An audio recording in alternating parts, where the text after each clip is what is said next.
Yun, so magandang araw mga tol, no? September 24, so ito na yung nag-hatch na yung ating mga sisiw. So nakakuha tayo ng I guess 8 pieces, pang siyam yung ating Onagadori chick, no?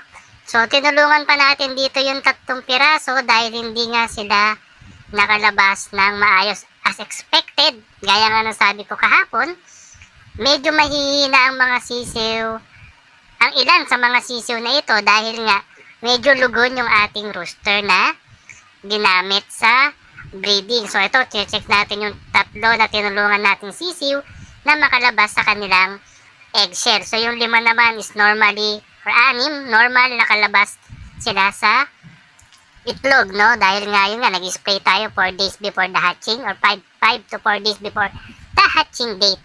Then malalakas yung mga yun, and then yung 3 nga, so luckily, malakas na sila ngayon, and palipas pa tayo ng isang buong araw for 24 hours pa bago natin sila labas ng incubator para mas matibay na sila. Tuyong-tuyo na at same time yung pusod nila, tuyo na rin, di ba? Para pag nilagay natin sa brooder, that's the time na medyo makakilos at makakain na sila ng maayos. Kailangan malakas sila. So, lots of dead chicks. Bakit may dead chicks? Kasi meron tayong 5 casualty pa lang during the hatching. Hindi nakalabas siya ng itlog. Actually, yung 3, tinulungan ko pa makalabas pero hindi na rin kinaya. So, mahina na talaga sila.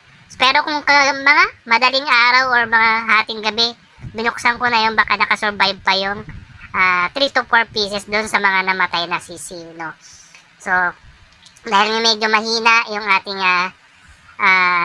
rooster, or similar ng ating rooster, kaya may nagkaganon din yung ating hatching ratio. But nonetheless, we're happy. Nakakuha tayo ng 8 sisiw out of 13 eggs, no? So, ito, chinecheck din natin yung mag-hatch naman sa 29. So, 5 days from now, mag-hatch yan. So, ilang itlog to? 2, 4, 6, 8, 10, 13 pieces. So, sana makarami din tayo dito at pag-sell out tayo pambili ng patuka. So, ayan, ito yung 5 sisiw, no, na hindi pinaran. Nakita nyo, buong buo na sila.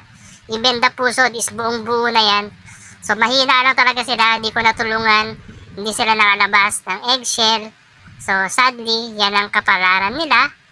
Malungkot tayo dito, pero wala tayong magagawa. Tanggap naman natin yan. Actually, advance or ahead of this time, naka-prepare na tayo na meron tayong magiging casualty sa hatching pa lang, no? So, bawi tayo next time at may mga susunod pa naman tayong eggs. So, yun lang. Maraming salamat and thank you!